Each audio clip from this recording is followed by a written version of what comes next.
임금들과 높은 지위에 있는 사람들을 위해 기도하자.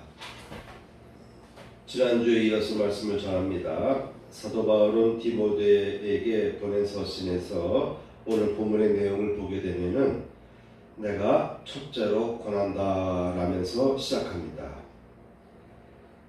첫째로 권한다는 것은 그만큼 중요하다고 하는 것이죠.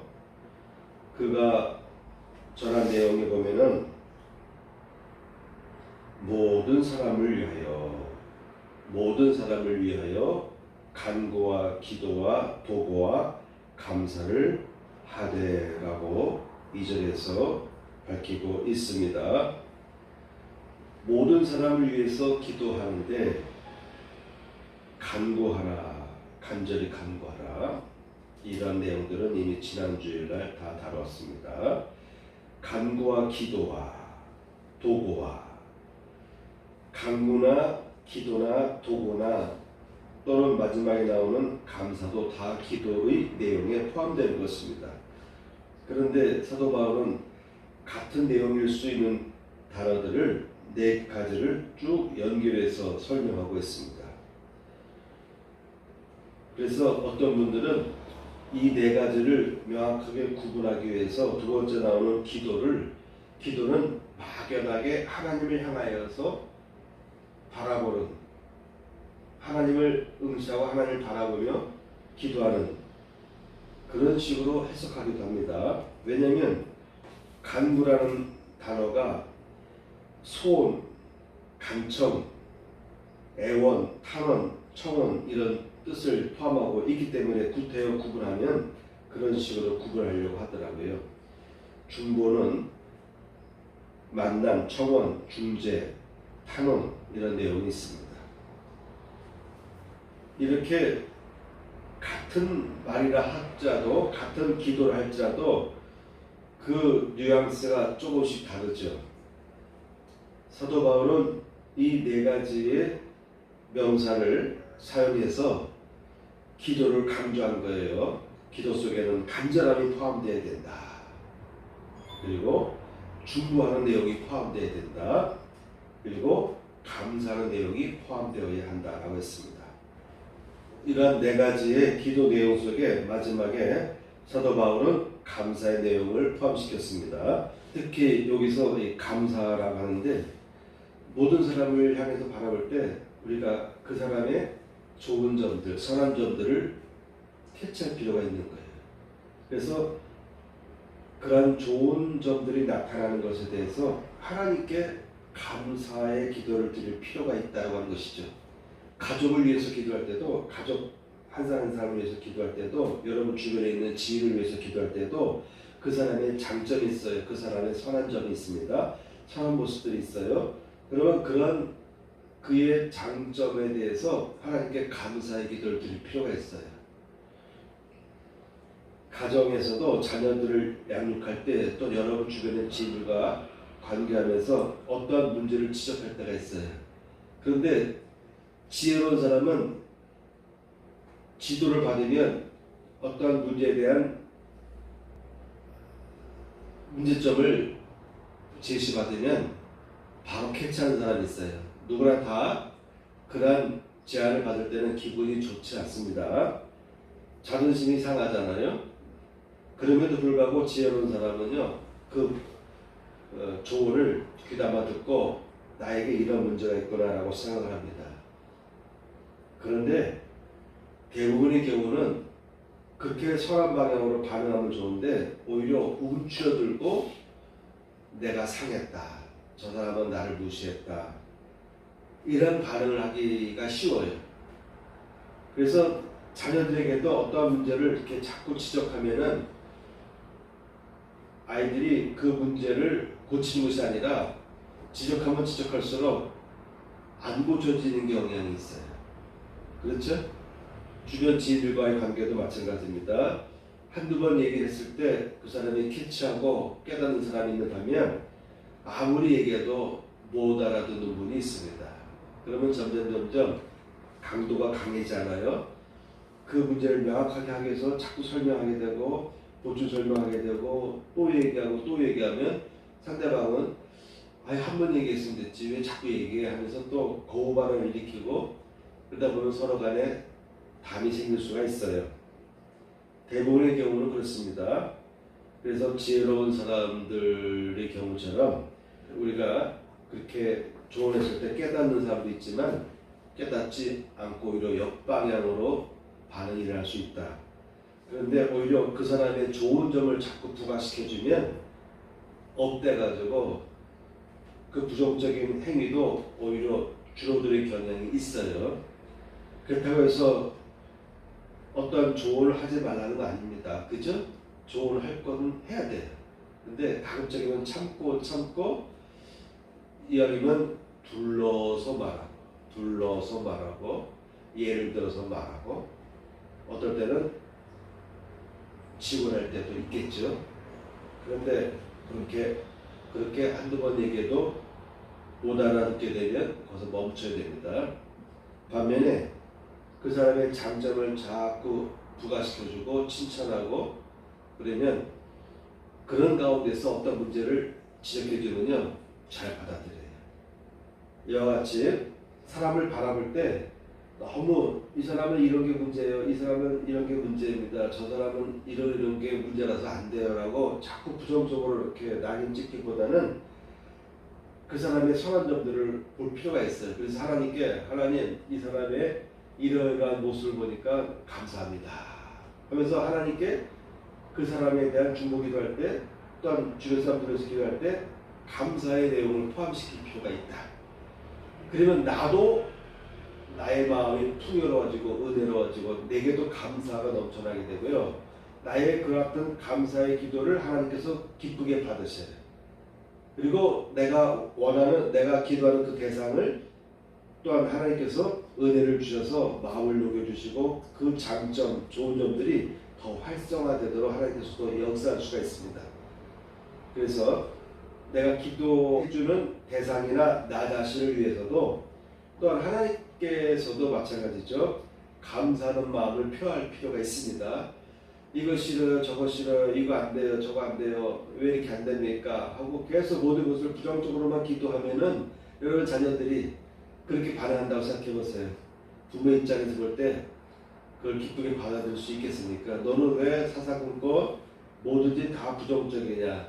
너는 왜 그렇게만 바라보냐? 라고 반응할 수밖에 없잖아요. 하나님도 마찬가지예요. 그래서 문제점도 정확하게 우리가 볼 수 있어야 되고 또한 그 사람들의 내가 기도하는 사람들의 좋은 점, 선한 모습들도 우리가 볼 수 있어야 된다. 그래서 사도 바울은 모든 사람을 위해서 기도할 때 반드시 감사의 기도 내용을 포함시켜야 되겠다.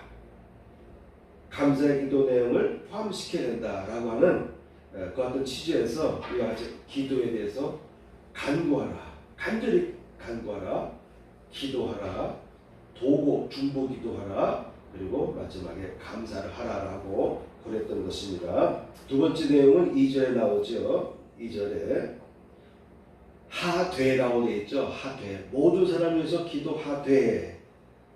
그러니까 그 다음 나오는 내용은 뭡니까? 특별히라는 의미가 있죠. 그렇죠? 강조하고 싶은 거예요. 모든 사람을 위해서 기도하는데 특별히 임금들과 높은 지위에 있는 사람들을 위해 기도하라 라고 했습니다. 우리는 요즘에 와서 이 2절의 말씀을 이해할 수가 있을 것입니다. 이전에는 내용 자체가 임금들이라고 표현되어 있어서 요즘에 임금이 어디 있어? 물론 저기 영국 같은 나라에는 왕제도가 있지만 임금이라는 단어 자체가 벌써 옛날 시대, 구시대의 단어이기 때문에 마음에 와닿지 않습니다. 오늘날로 말하면 대통령이나 총리라고 볼 수가 있겠죠. 그리고 높은 지위에 있는 모든 사람들, 오늘날로 말하면은 뭐 국회의원이든지 장관이든지 차관이든지 국무위원이든지 어떤 장자리에 있는 분들로 우리가 이해하시면 되겠습니다. 그래서 요즘에는 이 2절 말씀이 이해되죠. 임금들과 어느 한 나라의 임금만을 바라봐서는 안 되는 거예요. 지금 전 세계가 하나로 엮여 있잖아요. 그래서 한 사람의 의로운 대통령으로는 부족하죠. 문제 해결이 안 됩니다. 세계 도처에 있는 여러 지도자들, 여러 대통령들, 여러 총리들이 어떤 의식을 갖고 있느냐에 따라서 전 세계에 평화가 오기도 하고 위기가 오기도 합니다. 그래서 임금들과 나는 대한민국 사람이니까 대한민국 대통령만을 위해서 기도하겠다. 대한민국 총리만을 위해서 기도하겠다. 뭐 국회의원을 위해서 기도하겠다. 이렇게 할 수도 있지만 임금들이란 말을 보니까 전 세계적으로 뭔가 영향력을 강력하게 끼칠 수 있는 그런 임금들, 그런 힘 있는 대통령들, 또한 막강한 힘은 없을지라도 여러 대통령들이 마음과 뜻을 모으면 어느 한 대통령이 마음대로 일을 처리할 수 없겠죠. 그래서 사도 바울은 임금들을 위해서 기도하라. 먼저 특별히 임금들을 위해서 기도하는 것이 중요하다. 높은 지위에 있는 모든 사람을 위하여, 높은 지위에 있는 임금들과 높은 지위에 있는 모든 사람들을 위하여 기도하라 라고 하는 것입니다. 왜 그렇습니까? 우리가 모든 경건과 단정함으로 고요하고 평안한 생활을 하려 합니다. 그래서 우리가 기도해야 됩니다. 나라의 대통령을 위해서 총리와 국무위원들, 그리고 장차관들, 국회의원들을 위해서, 각 부서의 장들을 위해서 기도할 필요가 있습니다. 우리의 기도가 부족할 때 세상을 살아가는 여러 권력기관들이 있는데 그들에게 잘못된 생각이 심겨지면 어떻겠습니까? 요즘에 뉴스에 시끄러운 것은 지금 최근에 한동안 며칠 동안은 그 통일교 관계된 내용들이 뉴스가 계속 나오고 있지 않습니까? 그동안 조용하게 있던 물밑에 있던 뭐 우리나라 옛날부터 통일교 있던 것인데 뭐 초전약수 통일교과야 그 정도로 우리가 인식하고 살았는데 어느새 보니까 통일교에서 우리나라의 정권 권력자들에게 깊이 뇌물을 주고 공유하면서 있던 일들이 요즘에 뉴스화되고 있지 않습니까? 이미 일본에서는 그러한 일을 하다가 지난번에 총리 죽고 나서 암살당하고 나서 피격당하고 나서부터는 일본에 있던 통일교 주요 인물들, 기구들이 지금 우리나라로 넘어왔잖아요. 그래서 예전에도 보면은 통일교가 강원도 쪽에 기틀을 잡을 것 같다라는 얘기했었는데 왜 그랬는가를 몰랐는데 요즘에 보니까 강원도 쪽으로 자꾸 영향력을 미칠 수밖에 없었던 내용들이 뉴스 통해서 나오고 있습니다. 그래서 우리가 기도를 해야 되는 것입니다. 높은 지위에 있는 모든 사람들을 위해서 기도해야 된다. 왜? 우리가 평안하기 위해서, 우리가 고요하고 평안한 생활을 하기 위해서, 우리가 잠들어 있을 때, 무관심하고 있을 때 이와 같이 세상 곳곳에서는 암초들이 역사하고 있어요. 요즘 많이 등장했던 통일교 그 여자가 뭐 자기는 독생녀라고 했나, 약간 가관인데 뉴스 나오는 거 보니까 뭐 11만 명을 당원에 가입했다는 얘기 나오는 거 보는데 대부분 통일교는 그 사업을 많이 하기 때문에 그 사업장에 있는 사람들이 억지로 가입할 수밖에 없지 않나 저는 그런 늘 생각했는데 그럼에도 불구하고 그 통일교의 교리에 빠지거나 맹신하거나 마치 북한의 김일성, 김정일 이런 그 우상화와 우리나라에 있는 우주에 대한 우상화는 별 다른 게 없는 것 같아요. 우리가 그동안에는 저 북한은 왜 저래라고 했는데 우리나라에서 벌어지는 어떤 교주들, 이단들에 대해서는 그냥 이게 이단이야 하고 넘어갔는데 점점점 뉴스를 접해보니까 북한에서의 그 우상숭배나 우리나라에서의 교주에 대한 우상숭배를 보면은 별 다른 차이가 없을 정도로 그런 일들이 우리나라에서 많이 벌어지고 있습니다. 물론 일본이나 미국에서는 통일교에 속한 사람들이 많이 있는 것 같아요. 그 사람들은 외국 사람들이니까 몰라서 빠져들 수도 있고, 또한 통일교 자체가 돈을 가지고 사업을 하면서 그 직원들을 취직시키고 그러면서 운영해 나가기 때문에 그런 직업적인 차원에서 통일교회에 가입한 사람도 있겠지만, 그러한 통일교 단체의 내막을 보니까 완전히 세뇌돼서 정상적인 사람 같은 모습이 아닌 그런 장면들이 많이 노출되고 있어요. 자, 그래서 이런 일들이 최근에 보니까 다 드러나고 있잖아요. 결국은 나라가 어지러워지는 거 아니겠습니까? 그러므로 임금들과 높은 지위에 있는 모든 사람들을 위하여서 기도하라. 왜냐?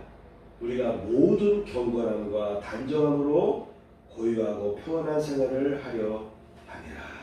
그러면서 마지막, 이것이 우리 구주 하나님 앞에 선하고 받으실 만한 것이다 라고 선포했습니다.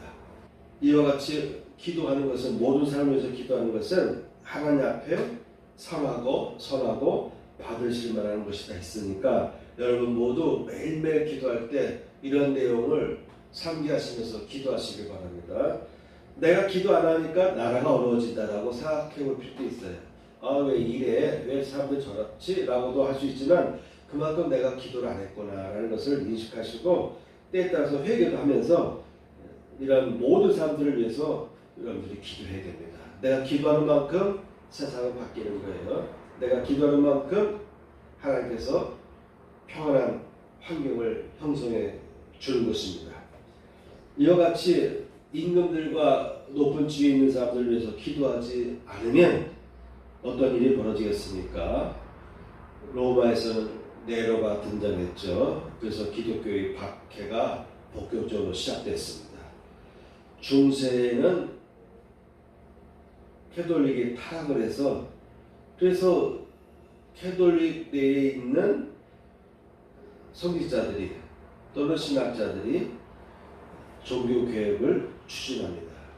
그러면서 개혁자 입장에서 볼 때는, 마틴 루터 같은 사람의 입장에서 볼 때는 교황은 적그리스도다, 666이다 이렇게 인식하면서 비판하고, 또한 캐톨릭 입장에서 보면은 개신교는 또한 그만큼 핍박을 가해야 되는 또한 악의 대상으로 봤을 거 아니겠습니까?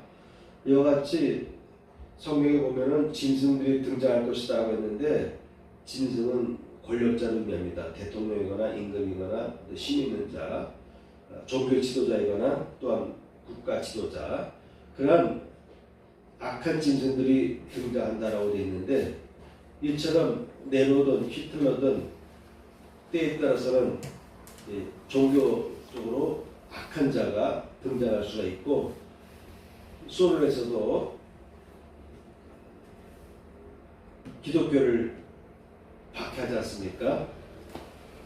레닌과 스탈린 시대에 엄청나게 기독교를, 모든 종교를 금지시키려고 했지만 특히 기독교를 박해합니다. 러시아는 러시아 정교회가 있습니다. 러시아 정교회는 개신교에 포함됩니다. 중국도 마찬가지죠. 문화혁명을 일으키는 과정에서 부유한 사람들 뿐만 아니라 특히 기독교를 탄압을 했습니다. 왜냐하면 이 공산주의 국가는 기독교를 허용해 줄 수가 없어요. 기독교를 허용해 주는 순간 공산주의가 무너지기 때문에 사상적으로 무너집니다. 그래서 여차면은 짐승들이 등장하는 거예요.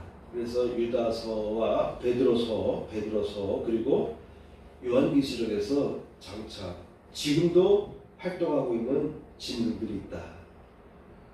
그래서 유다와 베드로는 이성이 없는 짐승들이 활동하고 있다라고 말했습니다. 요한계시록에는 장차 짐승들이 등장한다라는 경고의 내용을 밝혀줬습니다. 그러므로 우리가 기도해야 됩니다. 우리 나라만을 위해서 기도해서는 안 되는 거예요.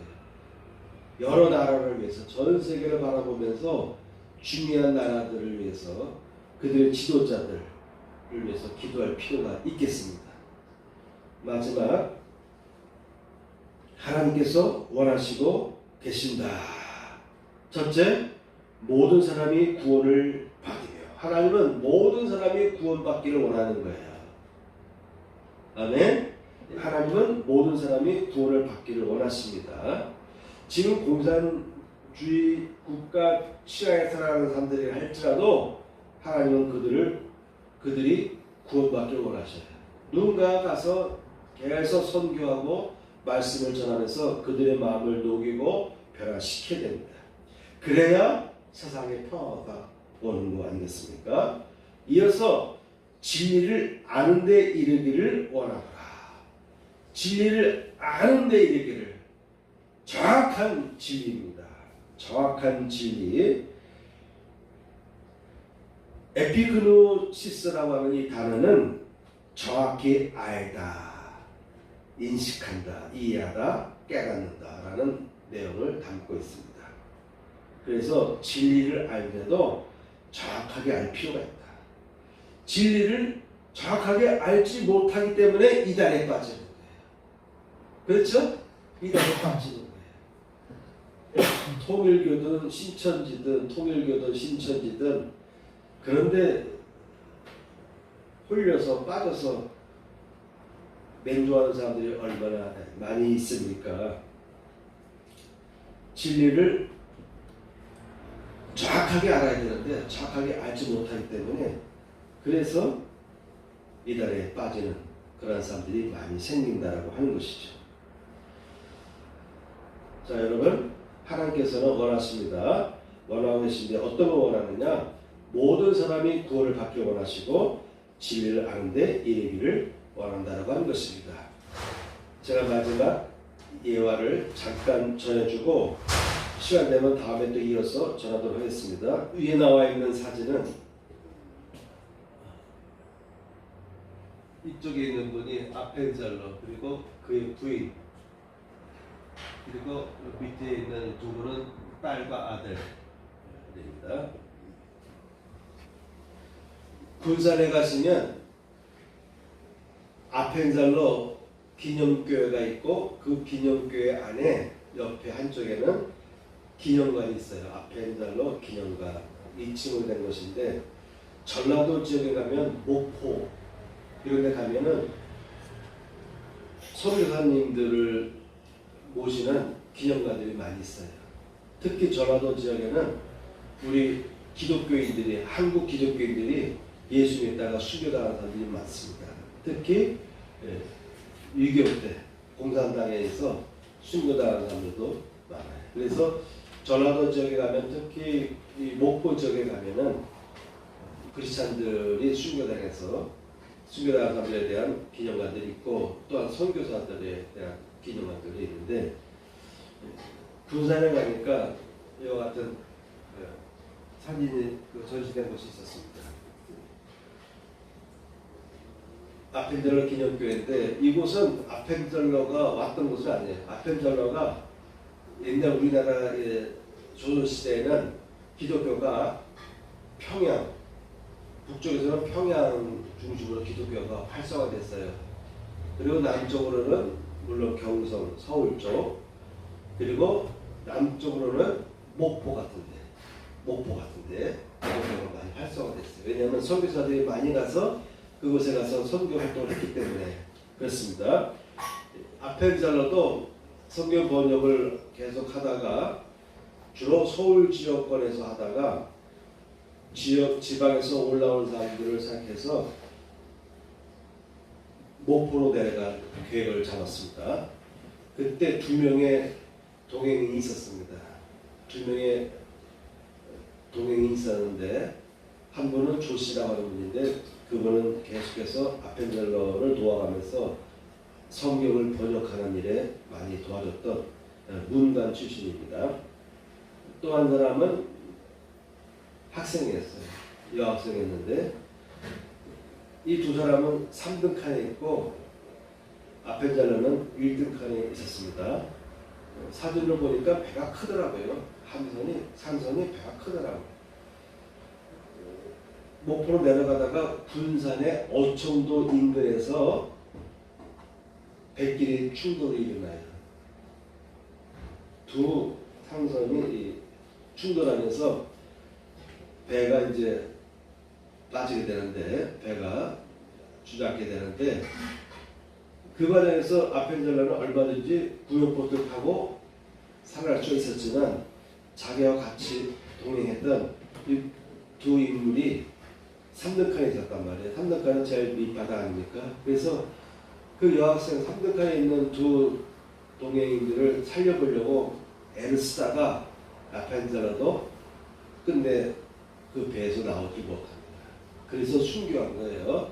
그래서 군산 근처에 인근에 어촌도라고 있는데 그 근처에서 배가 파손당합니다. 주로 전라도 지역은 장로교 선교사들이 많이 활동을 했습니다. 그리고 한 54년 전쯤에 군산 해안가 쪽에 어촌도와 그래도 가장 가까운 해안가 쪽에 감리교 교회가 개척되어서 있었는데 1990년도쯤에 감리교에서 그래도 어촌도와 가장 가까운 교회에 있는 교회를 선택해서 아펜젤러 기념교회로 만듭니다.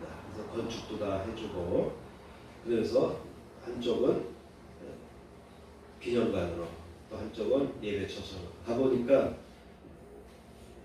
저도 보지 못했던 늘 장로교 순교지라든가 그런 데 가서 기념관에서 봤던 내용보다가 이 감리교 기념관에 가니까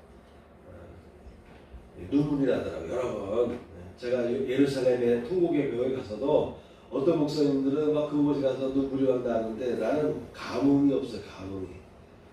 그런데 여기 가니까 왠지 저도 아펜젤러에 대해서 알잖아요. 감리 목사니까 많이 공부했고.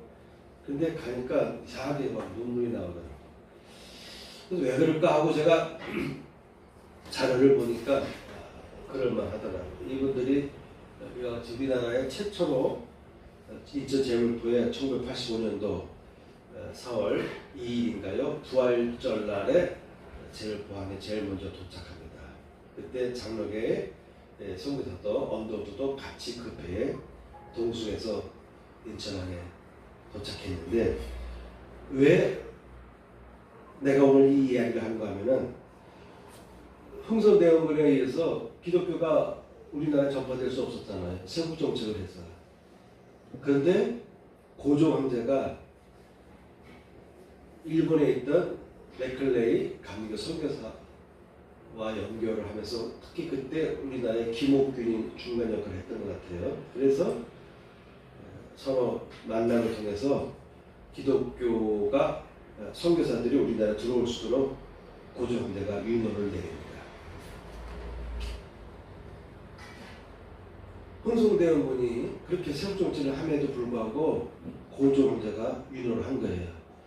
병원을 세워주고 학교를 세워주면서 그런 가운데서 선교를 조용하게 할 수 있도록 허락을 해주는 거예요. 그래서 감리교 선교사가 우리나라에 올 수 있었고, 일본에 있던 언더우드 장로 선교사도 같이 제물포항에 들어올 수가 있었던 것입니다. 그래서 이분들이 아펜젤러와 또 스크랜턴이라고 하는 의사들도 같이 와요. 스크랜턴 의사면서도 목사인 젊은 선교사와 또 그의 어머니 스크랜턴 같이, 그리고 여러 선교사들이 계속 우리나라 들어오면서 배제 학당을 세우고 또한 이화 학당을 세웁니다. 그리고 병원들을 세워나가기 시작해요. 그러한 병원들이 이어져서 이화대학교의 의대 부속 건물이 이어지는 것이고, 연대는 연대대로 또한 의대가 생기는 거예요. 그래서 근대화 시대에 대학교, 특히 병원 이런 일들이 선교사들이 왔어요. 미국에서 토를 받아서 건물을 짓고, 제가 가보니까 그 당시인데도 건물을 잘 잡아요. 진짜 돈을 많이 들여서 그 당시에 건물로서는 진짜 알차게 웅장하게 잘 잡더라고요. 그런 일들을 통해서 우리나라의 근대화가 이루어지기 시작하는 것이고, 우리나라의 중요한 인물들이 나라에 배출되기 시작하는 것입니다. 자, 그래서 한 나라의 대통령이, 한 나라의 왕이, 황제가 그런 결정을 함으로 인해서 우리나라에 기독교가 들어올 수 있었고 근대화가 이루어질 수 있었던 것처럼, 그래서 우리가 사도 바울의 권한대로 임금들을 위해서 기도할 필요가 있다. 어쨌든 그런 과정에서 고조 황제가 그래도 기독교를 허용했기 때문에, 기독교를 허용하는 바람에 우리나라의 선교사를 통해서 백성들이, 국민들이, 여성들이, 젊은이들이, 지식인들이, 선각자들이 교회로 몰려오면서 우리나라의 근대화의 중요한 인물들이 많이 배출이 되었다. 그런 내용들을 아펜젤로 순교기념관에 가면서 많이 감명을 받고, 또한 그런 자료들을 보니까 얼마나 감사한지, 또한 나라는 멸망했지만 그래도 고종이 선교사를 허용해 준 것이, 유로해 준 것이 얼마나 잘한 것인지를 깨닫게 되었습니다. 그런 취지에서 우리는 임금들을 위해서, 전 세계의 통치자들, 대통령들, 총리들을 위해서 기도할 필요가 있고, 모든 높은 지위에 있는 사람들을 위해서 우리가 기도할 필요가 있겠습니다. 사도 바울이 뭐라고 말씀하셨습니까? 이 모든 것은 하나님께서 원하고 계신 것이다.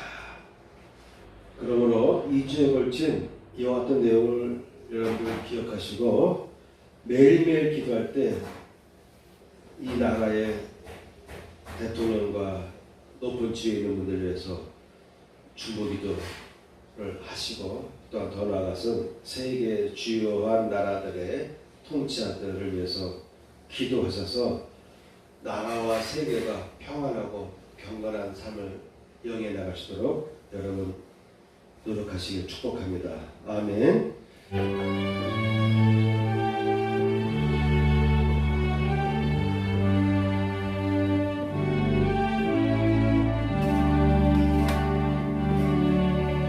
주님 말씀하시면 내가 나가리라. 주님 뜻이 아니면 내가 멈춰서리라. 나의 가고 서는 것 주님 뜻에 있으니, 오 주님 날 이끄소서. 주님 말씀하시면 내가 나가리라. 주님 뜻이 아니면 내가 멈춰서리라. 나의 가고 서는 것 주님 뜻에 있으니, 오 주님 날 이끄소서. 뜻하신 그곳에 나 있기 원합니다. 이끄신 그대로 순종하며 살리니, 연약한 내 영혼 통하여 일하소서. 주님 나라와는 뜻을 위하여 뜻하신 그곳에 나 있기 원합니다. 이끄시는 대로 순종하며 살리니, 연약한 내 영혼 통하여 일하소서. 주님 나라와 뜻을 위하여, 오 주님 날 이끄소서. 다시 한번 부르겠습니다. 주님 말씀하시면 내가 나가리라. 주님 뜻이 아니면 내가 멈춰서리라. 나의 가고 서는 것 주님 뜻에 있으니,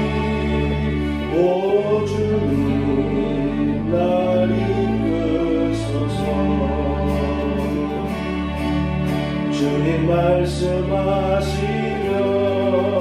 내가 나가리라. 주의 뜻이 아니면 내가 멈춰서리라. 나의 강호서는 주님 뜻에 있으니 오 주님 나를 이끄소서. 뜻하신 그곳에 나 있기 원합니다. 이끄신 그대로 순종하며 살리니 연약한 내 영혼 동하여 일하소서. 주님 나라와 그 뜻을 위하여 뜻하신 그곳에 나 있기 원합니다. 이끄시는 대로 순종하며 살리니 연약한 내 영혼 도와여 일하소서. 주님 나라와 그 뜻을 위하여 오 주님 날 이끄소서.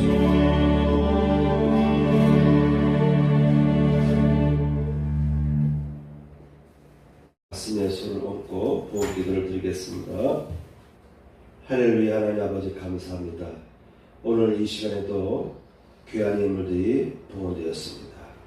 11절 드린 가정 위에 신령 위에 그의 삶 가운데에 11조의 복이 부어지게 하여 주옵소서.